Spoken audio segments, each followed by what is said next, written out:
Hello, my name is Rishma and welcome to Building Strength Every Day.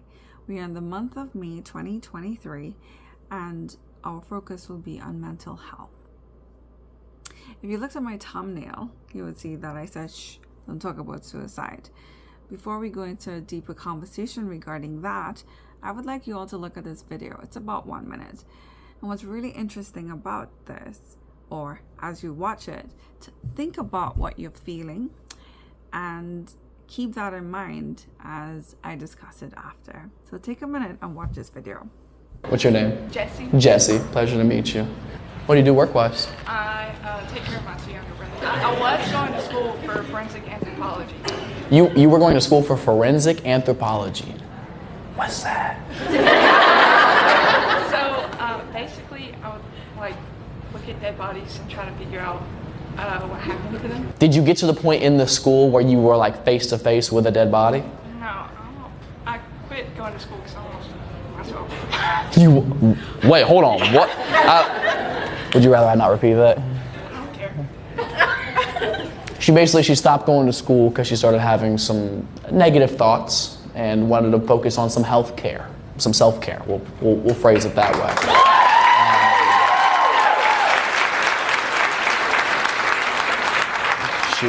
She was not doing so well mentally, so her parents were like, here, watch our other two kids.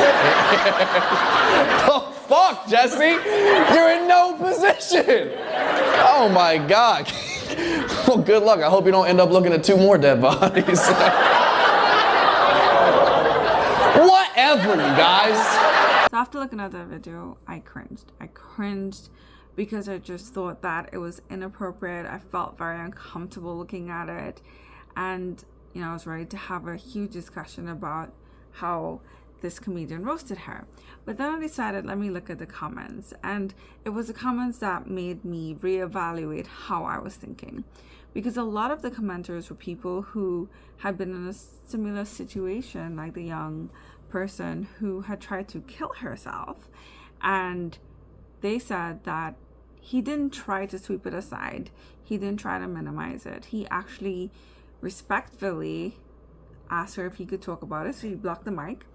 And once she said it was okay, he put it in a manner that was more palatable, and then he roasted her.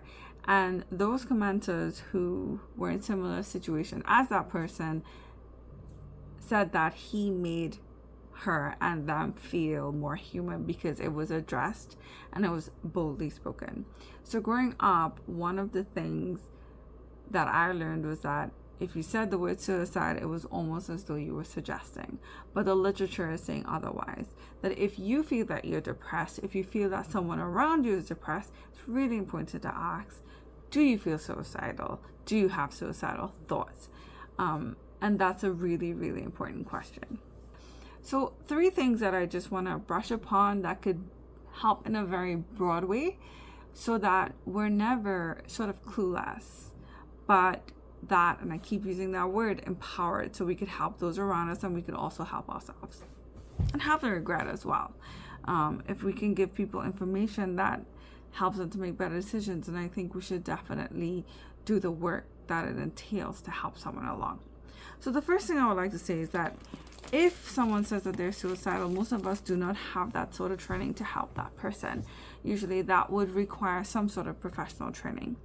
The Center for Disease and Control and Prevention, which is under the United States Department of Health and Human Services, has offered a phone number like 911. They refer to as 988. So if yourself or somebody needs that person to speak to, I would definitely refer them to that phone number of 988. Additionally, if you don't want to speak to someone, you could also look at 988lifeline.org. It's a chat. Please know that if you're located in any other place in the world, there's usually always going to be a lifeline. I could not think of a community that doesn't have one. But if they do not, any institution that you're in, any academic or workplace, they would definitely have resources. Make sure that you're aware of that. It's always good because you never know who you will encounter, who you'll have a conversation with, and how you could refer them to resources out there. That will be very, very important. And the second way, and one of the ways that I think is really, really helpful, is to think about time. Now, in the World Health Organization, over 700,000 people globally have committed suicide. And that age range is between 15 to 29.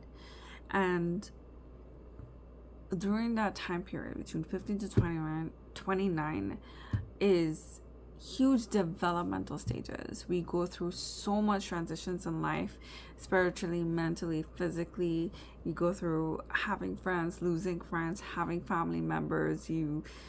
Let's not talk about those teenage years where you have the hormonal changes, the first loves, you name it.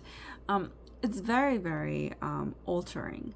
And this is sort of where you learn your resiliency and your mental toughness. And I would say to a lot of people that give yourself time to just endure and come out and survive and learn something different. Give yourself time. This is something that I would always say keep in mind. It has helped me when I went through my teenage years. Even now as an adult, I realize that things will happen. It will run its course, and then it will evolve. It's like a cycle of life, which is up and down. And I've built a certain level of resiliency and mental toughness to endure. When it's dark, it's dark, but when it's bright, it's bright. And give yourself the ability to experience that lightness and happiness in your life. Third and final, I would also think about the person you trust. And who do you talk to when you go into these phases? When you think about mental illness, it isn't just I'm going through a really dark phase in my life and I'm at the lowest point, but sometimes it has to do with individuals who go through chemical imbalances. Sometimes it's a brain injury. Sometimes there's a family history of mental illness. And so I think it's really important that if you feel that you are transitioning because of certain things that happen in your life, for example, postpartum, like it is not surprising that postpartum happens, but if it will happen or not, we're not sure. But you can take measures or protocols in case you think you have it, like, hey, talk to my mom, talk to my husband, do you think I'm being my normal self? And if you trust people and they know what your baseline is, then you could begin to figure out how you're going to address whatever issues that are occurring. And the reason that I mention this piece is because most of the times it's not just behavioral changes that you'll have to make for yourself or that person, but sometimes it will require medication. And that's not always easy for people to accept. So what I would say is if you could speak to someone who says, listen, you're not being your normal self, you're not functioning well, I think it will be important for you to take the medication and see how it goes. At least you have a plan in place. And being in that control and having the help, you can really begin to manage your life and act in a way that's very, very empowering for yourself. So there are things that can be done.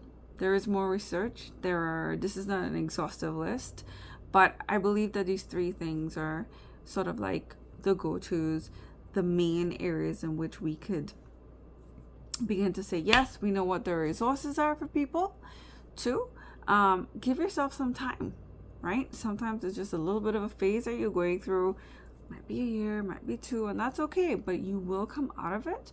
And acknowledge too that sometimes you might need help along, and that might mean, going into a mental institution. It might mean even taking medication. But before you make the decisions, maybe you could talk to people that you trust, that you know have your back, and can help you along on your journey. So with these 3 ideas, really, it's to bear in mind that they're not exhaustive, but they're just a touch of the surface of what you can do to help maybe not only yourself, but those around you. And if you can, just having that information of resources, having someone that you could trust, or even giving yourself time, those things could be empowering. Ultimately, you make the choice, you decide, and remember, the power lies within you. Thank you for watching this video, and see you next Tuesday.